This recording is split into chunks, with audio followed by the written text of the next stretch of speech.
Повисоки плати, можност за напредок во кариерата и подобрување на условите за работа. Медицинските сестри ги спорачаа своите барања до здравствените власти. Велат со години наназад проблемите се таложат. Те се малку подолго години акумулирани, значи паѓа бројот на медицинските сестри во јавните здравствени установи од различни причини, од пензионирање, од заминување надвор, од преквалификации и така, и тој број загрижува. Платите ни се мали.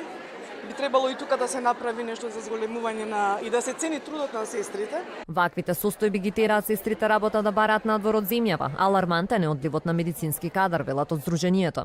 Недостигот од генерално здравствен кадар е глобален и е познат во целата држава.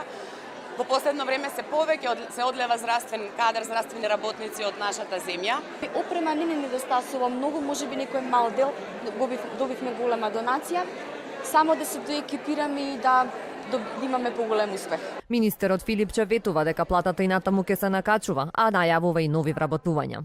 Освен тоа што ќе вработиме медицински сестри таму каде што најмногу треба, за да се избегне опасноста од тоа цели оделенија да се затварат, правиме стратегија за како тој број континуирано ќе го надополнуваме врз основа на бројот на медицинските сестри, техничари, акушерки кои што ќе се пензионираат или кои што имаат план да заминуваат во приватните болници. Со низа различни активности, Сдруженијето на медицински сестри, техничари и акушерки одбележуваат меѓународната недела на сестринството која ќе трае до 12 мај.